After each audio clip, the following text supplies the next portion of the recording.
Alors c'est vrai, je vais donner mon témoignage ce soir. Peut-être certains d'entre vous d'ailleurs l'ont déjà entendu, mais pour montrer comment on peut être entraîné par l'ennemi dans des choses qui vont nous conduire à notre propre perte, et surtout quand on se croit très intelligent, de préférence.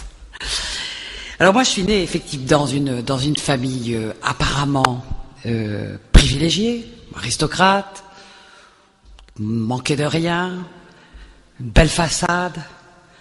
Et avec le sentiment, le monde me renvoyait l'image que j'étais une privilégiée.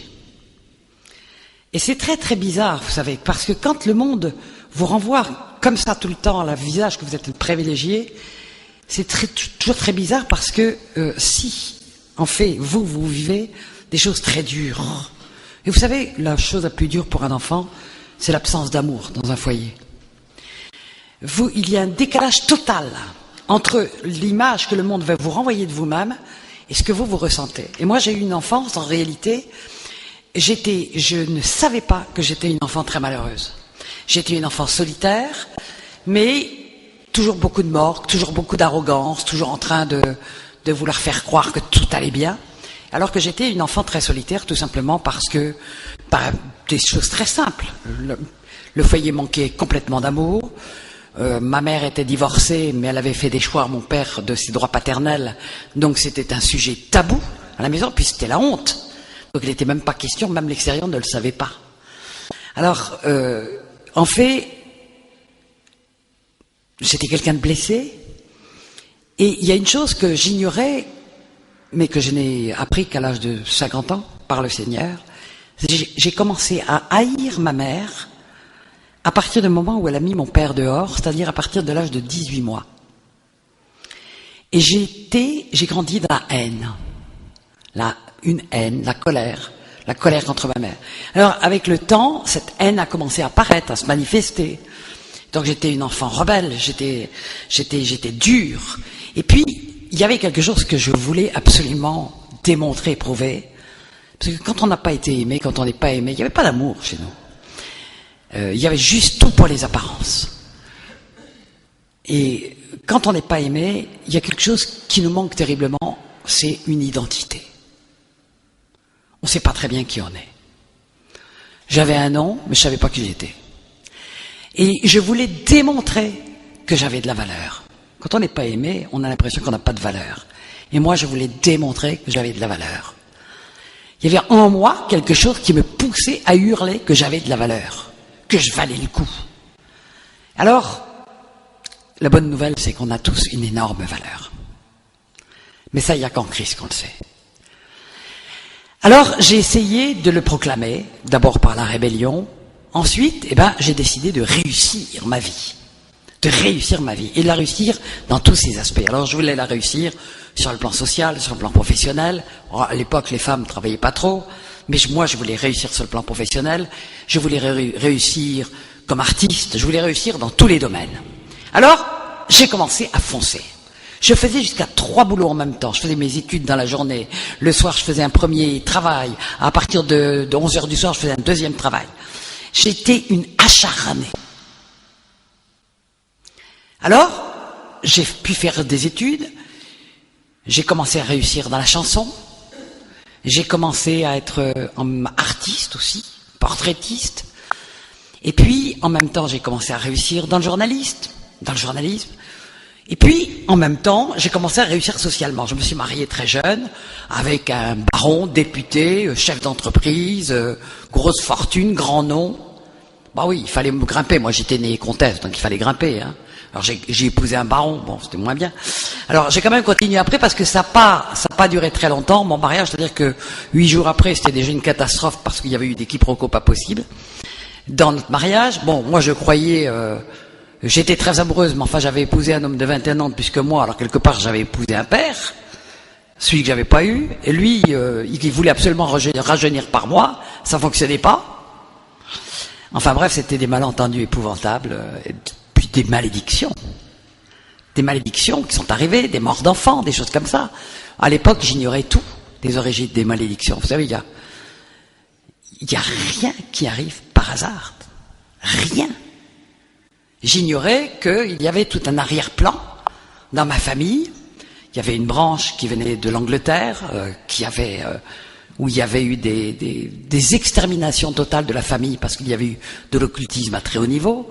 Dans la branche française, j'ignorais qu'il y avait des descendances de francs-maçons, qu'il y avait eu des esclavagistes, des gens qui faisaient du trafic d'esclaves, que tout ça avait jeté des malédictions, et ça je l'ai ignoré jusqu'à l'âge de 55 ans, pratiquement. Il a fallu que le Saint-Esprit me le révèle. Vous savez, les histoires familiales, surtout dans les lignées d'aristocrates, il y a une belle histoire bien connue, et puis l'histoire cachée, personne ne la connaît.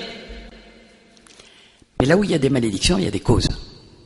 Mais j'en ignorais les causes. Alors, en fait, mon mariage n'a pas tenu. Après, je me suis fiancé avec un duc.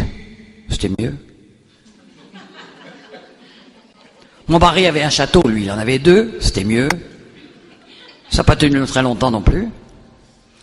Puis j'ai rencontré un petit-fils de l'Agacan. Alors, à l'époque, c'était la famille royale d'Iran. Alors, lui, c'est pas du tout un hasard que je le rencontre, parce que on est tombés très amoureux, on a commencé à vivre ensemble. Mais lui, alors, l'arrière-plan sorcier qui venait de sa famille, il était gigantesque. Et c'est là que j'ai sombré dans l'occultisme. C'est à cette période-là. Toujours en ignorant à quoi je touchais. J'y reviendrai sur l'occultisme tout à l'heure. Et puis donc, lui, on a vécu cas un cas pendant 5 ans, comme ça, ensemble. Bon, il faisait 3 mois qu'on vivait ensemble. Il est revenu un week-end en disant, écoute, je suis allé en épouser une autre, mais c'est pour des questions d'argent, t'inquiète pas. C'est pas grave, je t'aime toujours. Alors c'est là que j'ai commencé à comprendre que j'étais qu'une moitié de femme, puisque j'avais droit à un demi-homme. Alors ça a tenu qu'à un cas pendant 5 ans. Au bout de 5 ans, bon, on a divorcé. Bon, là, j'ai rencontré un prince. On s'est fiancés. Ah, vrai, hein? Alors lui, il était complètement désargenté. C'était un immigré, un prince immigré. Complètement. Là encore, ça a capoté. Puis chaque fois, après j'ai arrêté parce que tous les rois étaient pris, hein.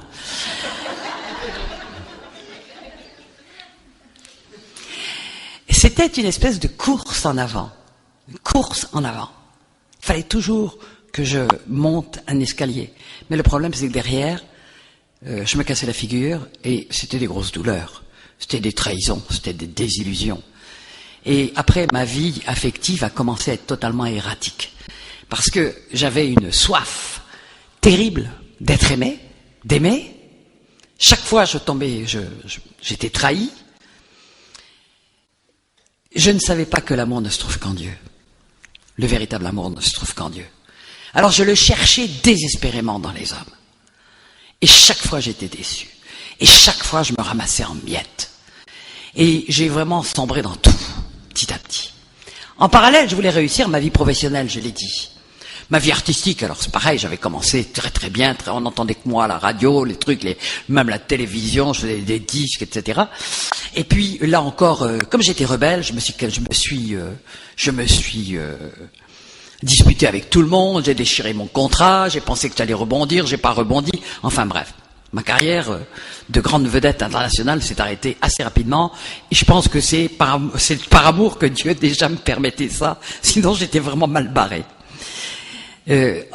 Côté professionnel, alors j'ai commencé comme journaliste, puis je suis rentré dans de grandes boîtes comme Havas.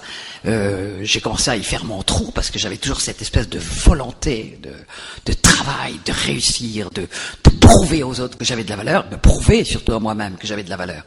Et puis quand on bosse, on y arrive. Et petit à petit, j'ai grimpé les échelons. Je suis arrivé à des stades de responsabilité très importants. Puis j'ai été coopté par des ministères. Je me suis retrouvé avec, par un moment donné dans ma vie, j'avais vraiment ce que j'appelle le pouvoir. Comme j'avais des missions précises à remplir, j'avais le pouvoir. C'est-à-dire, vraiment, vous avez les ministères qui sont à votre disposition, tous les services de l'État qui sont à votre disposition. C'est grisant, vous savez, le pouvoir. Mais c'était pas tellement le pouvoir qui m'intéressait.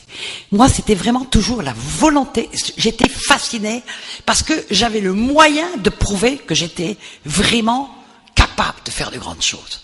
Alors ça a été une période complètement folle où j'allais aux quatre coins du monde, où j'emmenais avec moi 500 entreprises, 200 députés ou ministres, de sénateurs, etc. Et c'était moi qui avais la responsabilité de tout, moi qui avais la direction. Et j'allais au Japon, j'allais aux États-Unis, je faisais des tas de trucs comme ça. Il y avait une espèce d'ivresse. Alors le seul problème, c'est que dans le monde politique, on se sert de vous. Et puis quand on n'a plus besoin de vous, on vous jette. Et vous savez, moi j'ai bien compris pourquoi dans la Bible, le monde est très bien symbolisé par l'Égypte. Parce que l'Égypte, il y a des pyramides. Alors, ce que le caractéristique d'une pyramide, et tout le système du monde sous la puissance du malin est finalement fait à l'image de l'Égypte. Une pyramide, il y a beaucoup de place en bas, et puis vous grimpez, moyen de place. Et le monde entier, il est fait comme ça. C'est-à-dire que tout le monde veut grimper, grimper, grimper, mais plus on grimpe, moins il y a de place. Et le problème, c'est que quand on arrive en haut, il n'y a plus qu'une chose à dire, c'est poussez pas. Et le problème, c'est qu'il y a toujours quelqu'un qui pousse. Et c'est beaucoup plus vite fait de redescendre que de remonter. Et moi, j'ai vraiment vécu, c'est ça, des montagnes russes sur le plan professionnel. Un jour, j'étais quelqu'un, j'avais une carte de visite à rallonge, j'avais du pouvoir, on me respectait, on m'entendait à la radio, on me voyait à la télévision, on parlait de moi dans les journaux. Et tout d'un coup, j'avais vraiment l'impression que j'étais enfin reconnu. Et puis, du jour au lendemain, je disparaissais de la scène, je n'étais plus rien, plus personne me recevait. Et j'ai vécu ça plusieurs années d'affilée. Mais passer du plus haut au plus bas. Et à la fin, on est totalement disloqué. On ne sait plus qui on est. On ne sait plus qui on est. Et je sais, maintenant, bien sûr, que c'était complètement lié à ce que je faisais en parallèle. C'est-à-dire que j'allais tout le temps d'échec en échec, parce que, en parallèle, j'étais tombé dans l'occultisme. Ça avait commencé très tôt. Très tôt, j'avais été élevé dans les églises catholiques. J'avais claqué les portes de cette église parce que j'y trouvais rien. Ça m'intéressait pas. Pour moi, c'était surtout que j'avais vécu des choses difficiles dedans. J'avais été dans des pensionnats catholiques, ça avait été difficile. Et donc, pour moi, la chrétienté, c'était ça. Et je voulais même plus en entendre parler. Donc j'avais claqué la porte de mon église à l'âge de 15 ans, et je m'étais juré que j'y remettrais les pieds, jamais les pieds. J'ai d'ailleurs tellement bien fait que j'ai trouvé le moyen, et entre les baptêmes, les enterrements et les mariages, c'est quand même un record absolu, et je mérite vraiment de rentrer dans le livre Guinness des records pour la France. Je suis arrivé à ne pas rentrer dans une église pendant 35 ans. Alors je faisais un travail d'esquive assez remarquable. Je ne supportais même pas le nom de chrétienté. Et j'avais décidé, assez jeune, parce que j'étais très orgueilleuse, que forcément, pour des gens qui avaient ma culture, qui avaient mon intelligence, qui avaient ceci, qui avaient cela, etc., les vérités qu'on donnait pour les gens, qui étaient beaucoup moins cultivés que moi, qui n'étaient pas du même milieu que moi, c'était bon pour le petit peuple, mais alors moi, Et donc, j'avais décidé de chercher mes propres vérités. Donc, j'étais intéressé par tout ce qui était, entre guillemets, spirituel. Spiritualité.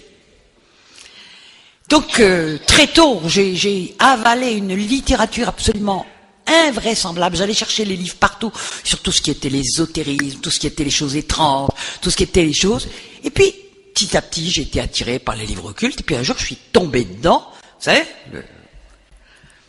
quand on tend la perche à Satan, il sait bien nous y attirer. Surtout que j'avais un arrière-plan occulte qui me venait de ma famille que j'ignorais. Donc il y avait des droits. Un jour, ça s'est passé d'une manière extrêmement simple. J'avais chez moi une amie qui était venue et elle n'arrêtait pas de me tanner en me disant « Je suis médium, je suis médium, je suis médium, je sais lire l'avenir. » Moi, j'y croyais pas du tout. J'y croyais pas du tout. Alors, je lui disais tout le temps « Écoute, tu me fiches la paix avec ton histoire de médium, là. » Mais elle me tannait tellement qu'un jour, pour lui faire plaisir, j'ai dit « Bon, écoute, puisque tu insistes, tu vas me tirer les cartes. » Alors, elle me tire les cartes, et elle me dit, première chose, ouais, tu peux faire tes valises, tu vas partir dans les heures qui viennent. Je dis, tu peux refermer tes cartes parce que j'ai pas l'intention de bouger. À l'époque, je devais avoir 27 ou 28 ans, j'étais journaliste politique. Elle n'avait pas tiré ses cartes depuis quelques minutes que le téléphone sonne. Coup de téléphone d'un homme politique français dont tous les journaux parlaient, c'était l'événement politique de l'époque, qui me propose de venir faire sa campagne électorale à Nancy, c'était l'événement politique. C'était Jean-Jacques Servan-Schreiber, pour ceux qui s'en souviennent de son nom. Et tout le monde ne parlait que de ça. Tout le monde ne parlait que de ça. Et il me proposait d'être le journaliste, la journaliste attitrée de sa campagne, avec des moyens dont j'avais toujours rêvé, les photographes à disposition, enfin tout ce qu'il fallait. Quand il me propose ça, eh ben, je dis, ah bah oui, d'accord, oui, ça m'intéresse, j'y vais. Il me dit, bon, on savait d'avance que vous aviez dit oui, et on vous a déjà réservé une place dans le prochain train. Ah, je dis, pas de problème, je raccroche, je commence à faire mes valises. Je dis, valises? Mais qui m'a parlé de valises? Je reviens voir ma petite copine, et puis je lui dis, tire-moi la suite. Et elle commence à me dire plein de choses très précises. Je ne vais pas développer aujourd'hui ce qui se passe derrière, je vais le développer demain et après-demain. Pourquoi? Comment ça fonctionne? Et qu'est-ce qui se passe dans le monde spirituel derrière tout cela? Et pourquoi ça peut fonctionner? Pourquoi des guérisseurs peuvent apparemment guérir? Pourquoi des devins peuvent vous dire apparemment votre avenir? Pourquoi? Qu'est-ce qui se passe en arrière-plan? Et tout est inscrit dans la Bible. Mais simplement, il faut comprendre ce qui se passe. Et quand elle me dit toutes ces choses, je pars avec ça, et dans les 8 jours ou 10 jours qui ont suivi, tout ce qu'elle m'avait dit s'est réalisé. Et là, mon univers a basculé. Parce que j'avais déjà 27-28 ans, j'avais déjà vécu des échecs terribles, j'avais déjà le cœur en miettes, j'avais déjà eu des revers affectifs, j'avais déjà eu un divorce, des cassures terribles, j'avais déjà eu un enfant qui était mort, j'avais déjà vécu des choses terribles. Déjà, j'avais une vie très très lourde derrière moi. Sur le plan professionnel, là aussi, ça avait déjà commencé, les hauts, les bas, les hauts, les bas. Et donc, j'ai dit, mais si je peux connaître mon avenir, si il y a une science qui nous permet de connaître notre avenir, mais ça veut dire qu'on peut avoir le contrôle de son avenir. C'est fini les mauvaises surprises. Et je me suis jeté à corps perdu dans l'étude de toutes les formes de divination. Et à ma grande surprise, très vite, je me suis aperçu que j'avais des dons de divination. En réalité, vous savez que les dons occultes, on les ramasse en héritage. J'avais déjà eu des choses quand j'étais petite. Hein, des prémonitions, des trucs qui se passaient, comme ça, où j'avais c'était très ténu, c'était une fois de temps en temps, mais des choses un peu bizarres. Et c'était déjà ça qui m'avait intéressé vers toutes ces choses. Par exemple, il suffisait que je sois dans un endroit public, que j'ai un air dans la tête, et paf, les gens autour de moi se mettaient à le chanter. Ou je devinais des choses comme ça. Et donc, je me suis lancé à corps perdu dans l'étude de toutes les formes de divination. Ça allait durer 25 ans. Dire que j'y passais plusieurs heures par jour, oui. Quelquefois 2 heures, 3 heures, 5 heures. Quelquefois 10 heures, quelquefois 12 heures, quelquefois 15 heures.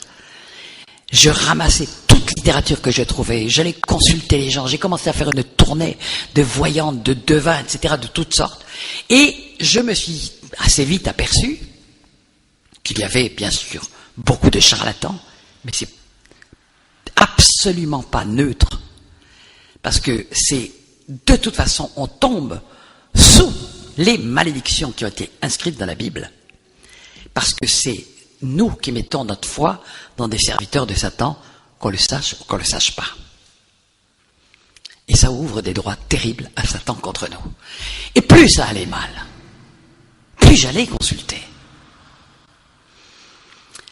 Puis, il y avait une autre fascination qui s'était mise, parce que comme je m'étais aperçu, surtout en matière d'astrologie, j'étais devenue très forte. Je commençais à pouvoir deviner un petit peu tout ce qui se passait pour les gens autour de moi. Je leur tirais les cartes, je leur faisais les tarots, je faisais de la géomancie, toutes les formes, le yiking, etc. J'ai étudié tout ça. Et puis, j'ai étudié les thèmes astrologiques des autres. Alors là, ça me plaisait bien parce que c'était scientifique et que j'avais une formation scientifique. Alors ça me plaisait bien parce que ça, pour moi, c'était vraiment une science extrêmement ancienne qui venait de la Chaldée, qui avait des millénaires derrière elle. J'ignorais évidemment tout ce que la Bible en dit, et ça fonctionnait. Je prédisais au champ des choses qui arrivaient, et quelquefois la date exacte. J'expliquerai aussi demain pourquoi et comment ça peut fonctionner. Alors, vous savez, on a très vite fait de se prendre pour Dieu. On est comme des dieux. On est vraiment dans la tentation de Satan, vous serez comme des dieux. Parce que les gens viennent vous consulter comme si vous déteniez les clés de leur avenir. Ils arrivent chez vous complètement abattus, parce qu'ils ne voient aucune solution, et vous allez leur prédire des choses qui leur ouvrent des perspectives. Puis quelquefois, vous leur prédisez des choses qui ne sont pas bonnes. Moi, il y avait souvent, j'arrivais et je prédisais par exemple des accidents de voiture, mais je le disais, mais par amour pour les gens. Je leur dis, faites très attention, prenez pas votre voiture dans les 8 jours qui viennent. Alors souvent, ils avaient un accident quand même, mais un mois après, je dis, heureusement que je vous avais averti, ça a été moins grave.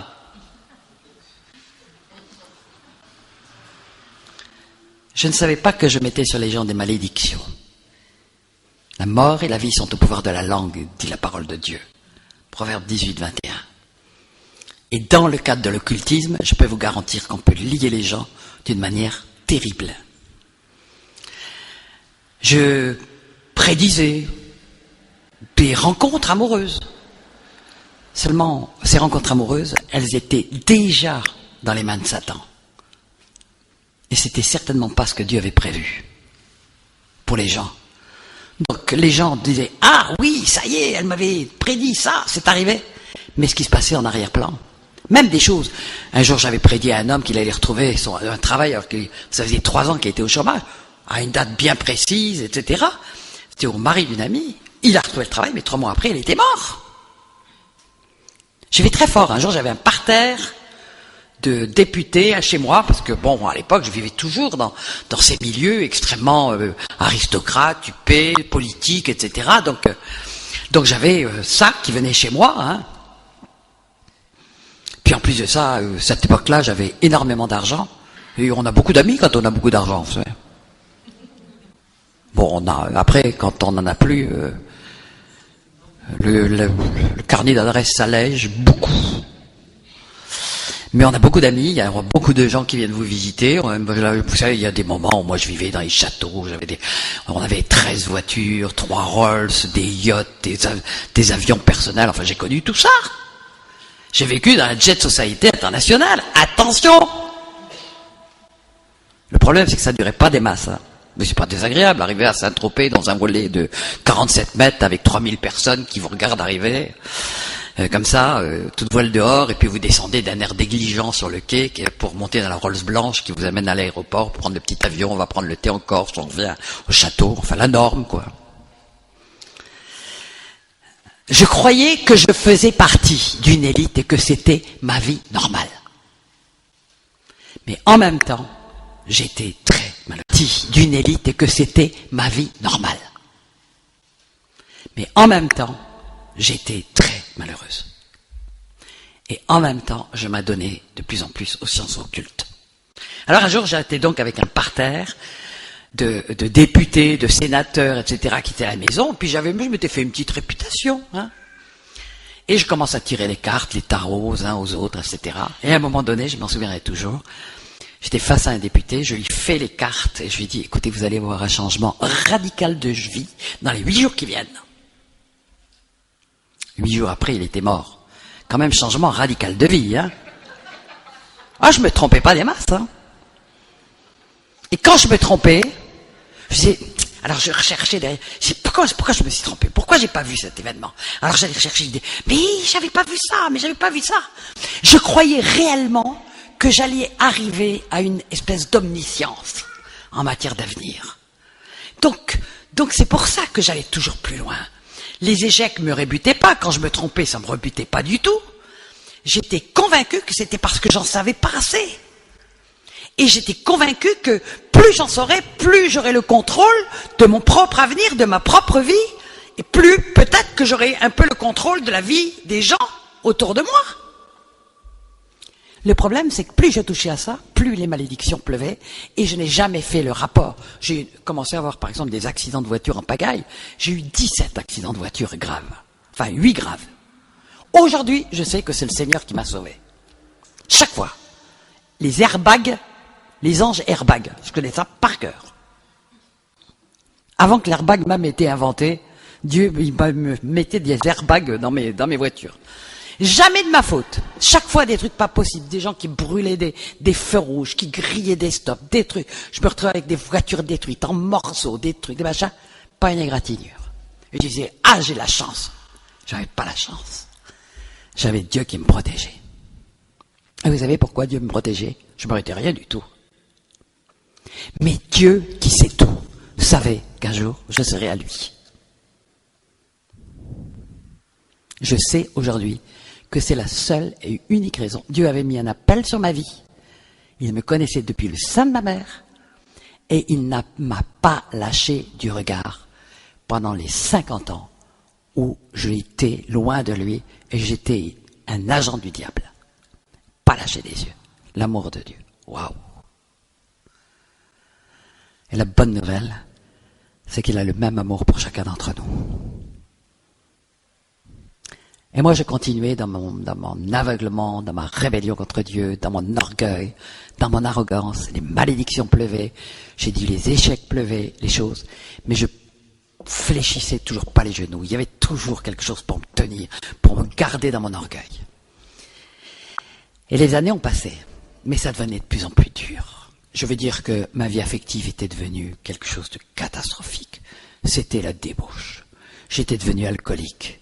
J'étais devenu quelqu'un de complètement solitaire. Je comblais ma solitude. Oh, j'étais devenu une championne internationale de bridge. Alors je faisais des tournois de bridge, sur tournois de bridge, sur tournois de bridge, c'était des fuites. Et puis je réussissais toujours professionnellement, bon an, mal an. En tout cas, je pouvais toujours me vanter, comme je m'en vantais depuis l'âge de 18 ans, parce que j'avais claqué la porte de ma famille à l'âge de 18 ans, je pouvais toujours me vanter de n'avoir besoin de personne. De ne dépendre de personne. Parce que je ne dépendais de personne financièrement. Mais pour le reste, ma vie était un désert. Et en fait, il y avait quelque chose qui était rentré dans mon cœur. La peur. La peur, le désespoir. Une solitude à couper au couteau. La mort. Je vivais en permanence avec l'idée de la mort. Et très souvent, je disais, alors, avec cet occultisme, je ne m'étais pas arrêté à la divination. Hein. Au bout de quelques années, j'ai commencé à m'intéresser à peu près toutes les formes d'occultisme. La magie, le New Age, le spiritisme, j'interrogeais les morts, j'allais après dans tous des tas d'entre, j'avais commencé à repérer toutes les adresses où on faisait des séances spirites, des séances d'occultisme de toutes sortes, le yoga, le bouddhisme, les trucs, tous les machins possibles, imaginables, les mantras. Je ne vais pas vous donner toute la liste, mais j'ai pratiquement touché à tout. Et pas seulement touché. J'ai plongé. Mais il y avait quelque chose qui m'accompagnait tout le temps. Alors je croyais à la réincarnation. Forcément. Force de toucher à toutes les doctrines orientales, ça, sympa. C'est pas grave, j'ai raté cette vie, on efface tout, on recommence. Dans la prochaine. C'est pas mal, hein? C'est pas mal, hein? Satan, il n'est pas malin pour rien. On l'appelle pas le malin pour rien. Hein? Tout ce qu'il nous propose, c'est toujours des choses bien séduisantes et c'est toujours pour nous éloigner du salut. C'est pas grave. Après la vie, il y a le purgatoire. Tu auras le temps de purger. C'est pas grave. Après la vie, tu passes, tu recommences. Tu revis encore une fois. Tu seras peut-être un scarabée ou un corbeau. C'est pas grave.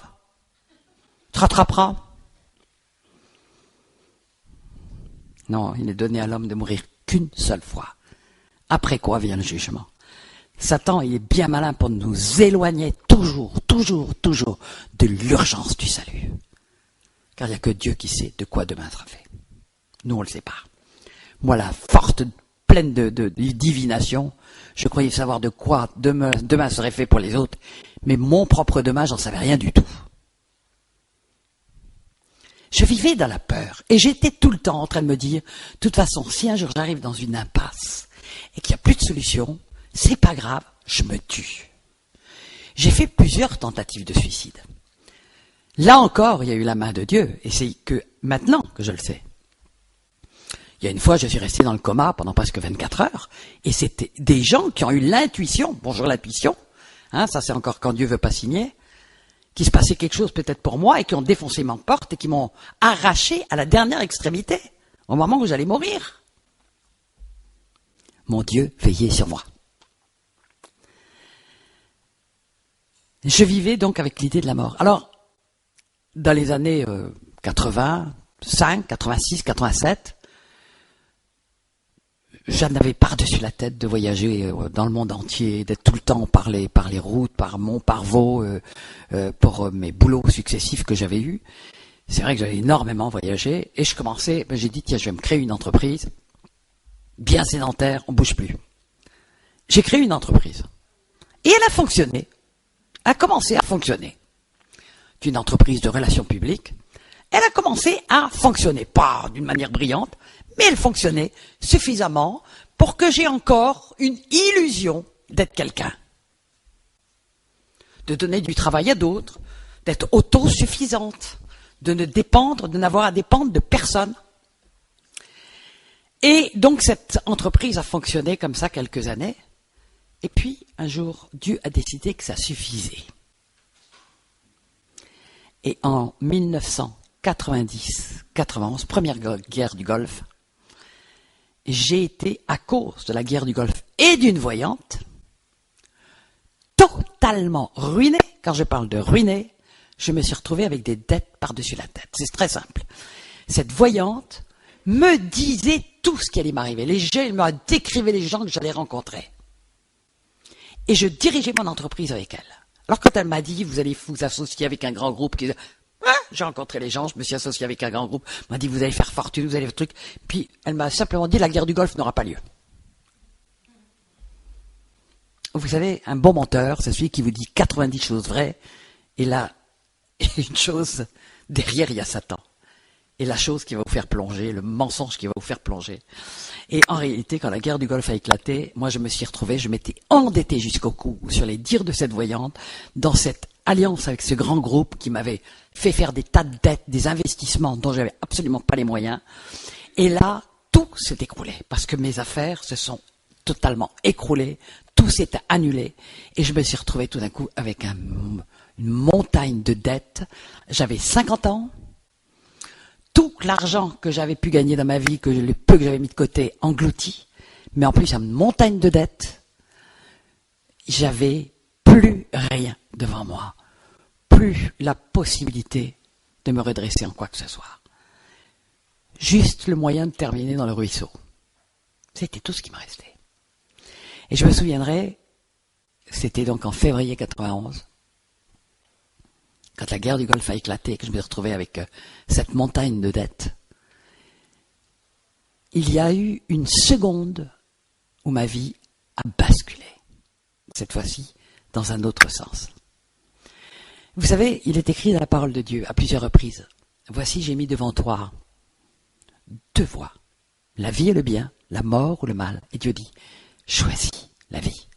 Dieu ne nous force jamais la main.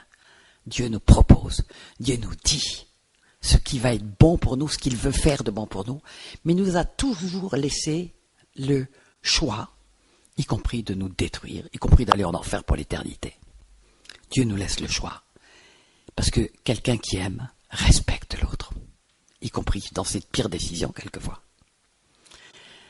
Donc Dieu propose, et quelquefois ce choix se passe en quelques secondes. Vous avez en quelques secondes le choix.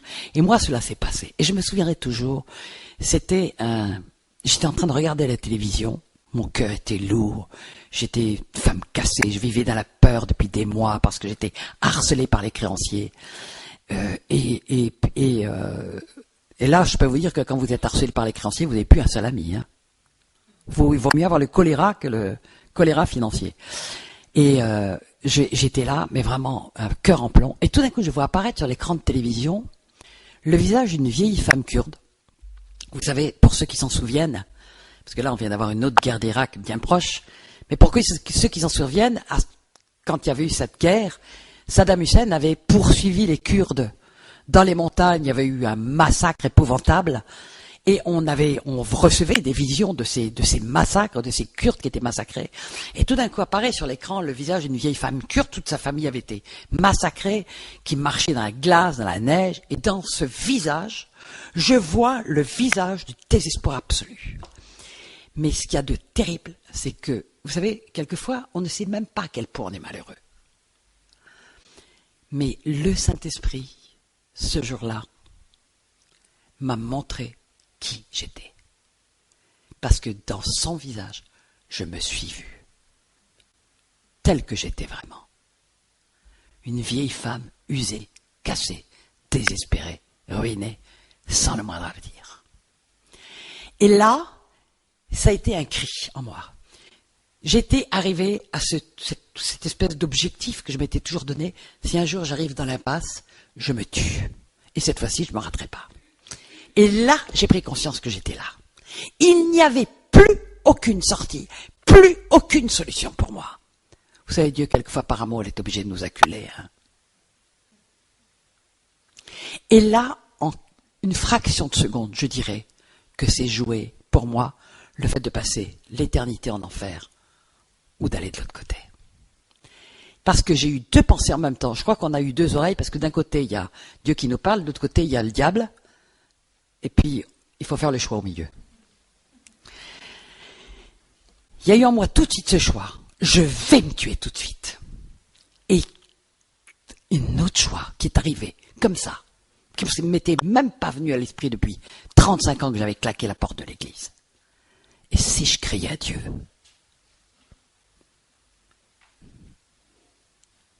Et vous savez ce qui m'est arrivé? J'ai tombé à genoux et j'ai commencé à crier à Dieu. Mais j'ai crié d'une drôle de façon à Dieu. Ça a duré 3 jours. Pendant 3 jours, j'ai dit à Dieu ma colère. Et je me suis aperçu que c'était contre Dieu que j'étais en colère. Est-ce que vous savez que chaque fois qu'on est en colère contre les événements, contre les parents, contre le monde, contre le gouvernement, que c'est contre Dieu en réalité qu'on est en colère? Parce que tout le monde sait que Dieu existe. Dieu y a veillé. L'arrière-pensée, c'est mais qu'est-ce que fait Dieu?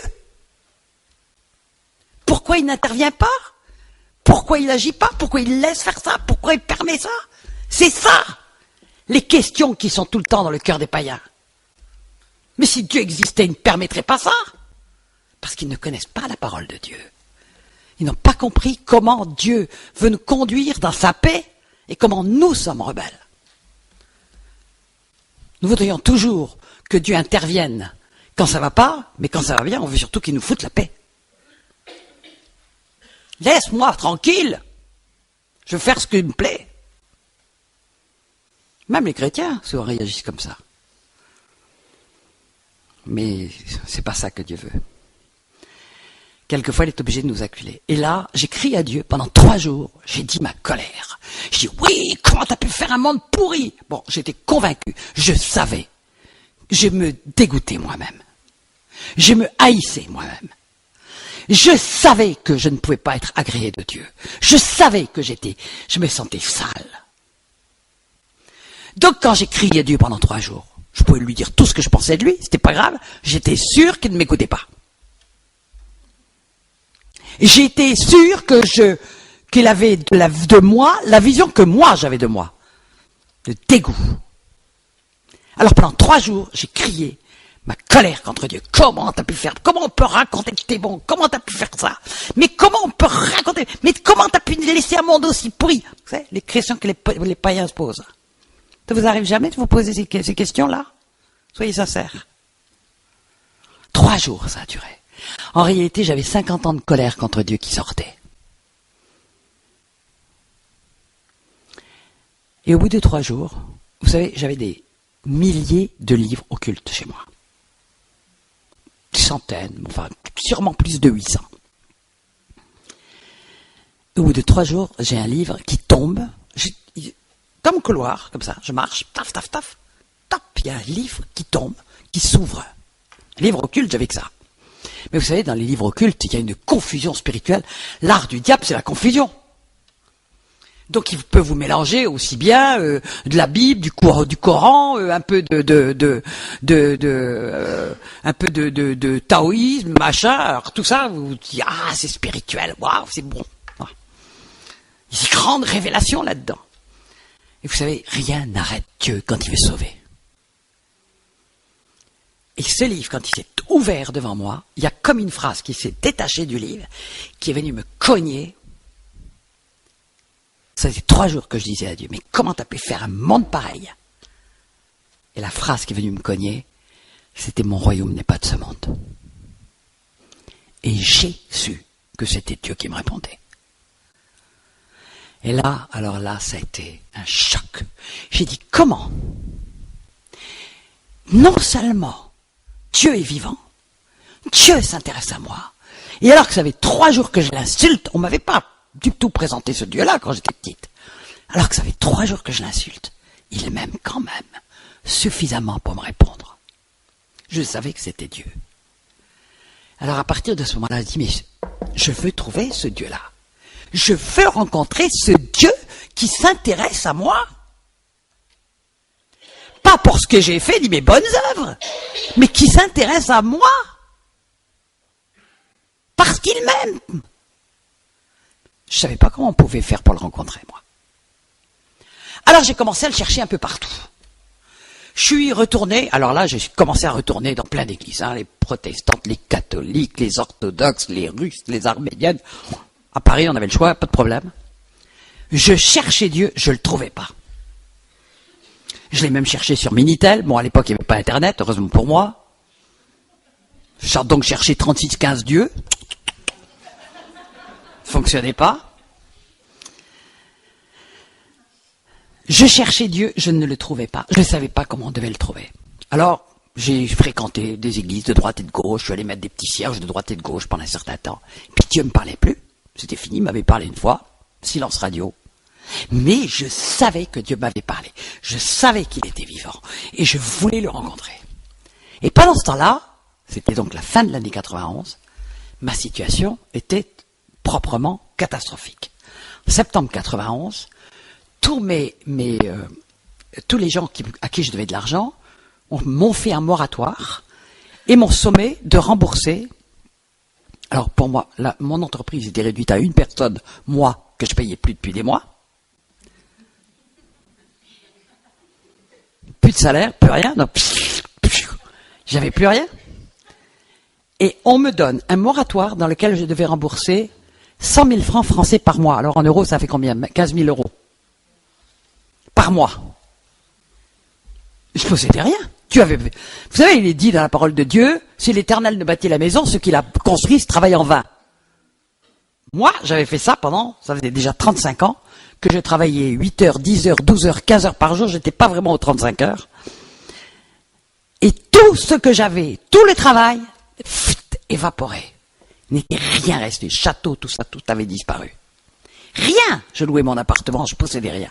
Dieu y avait veillé. Et j'étais sous la malédiction inscrite dans la parole. Si on bâtit sans Dieu, Moi, je préfère la suite du verset. Il en donne autant à ses bien-aimés pendant leur sommeil. Waouh, qu'est-ce que j'aime dormir avec Dieu.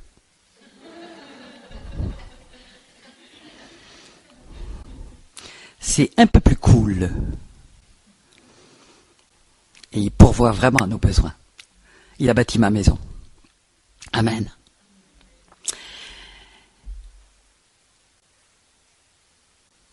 Donc je disais, mes affaires étaient catastrophiques. On me met ce moratoire. Vous pouvez imaginer un truc qui vous étrangle, comme ça. Et puis, il n'y avait aucun moyen de s'en sortir. Aucun moyen.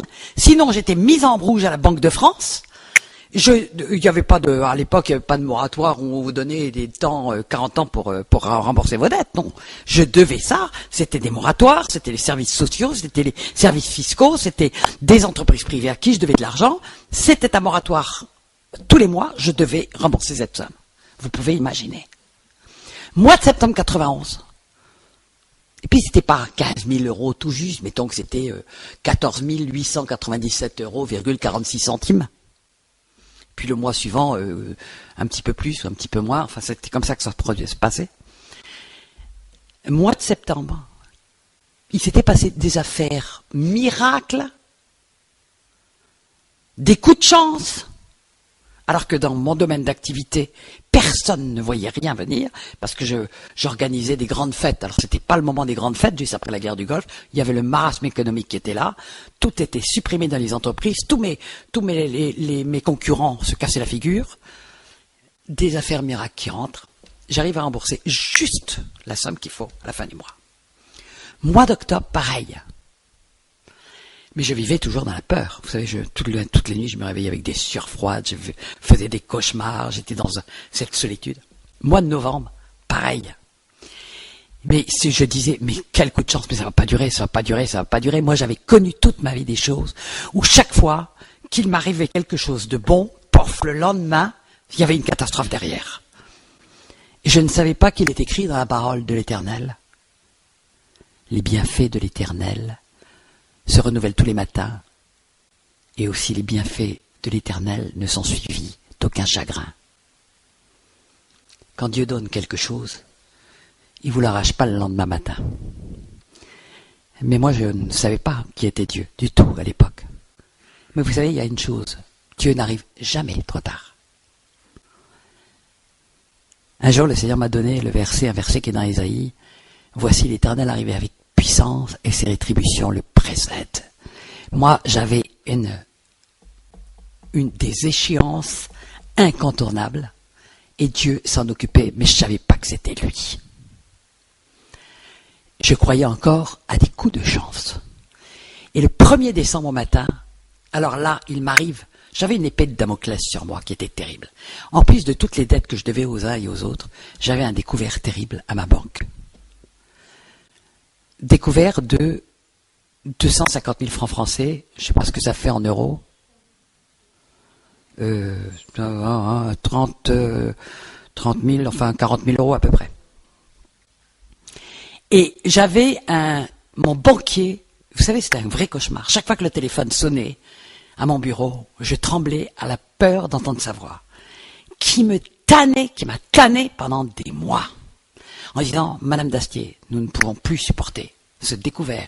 Madame Dastier, je suis tanné par ma propre direction. Nous ne pouvons pas tenir. Nous allons vous mettre en rouge à la Banque de France. Vous savez ce que c'est que d'être coursé et chaque fois d'avoir la peur. Et le 1er décembre,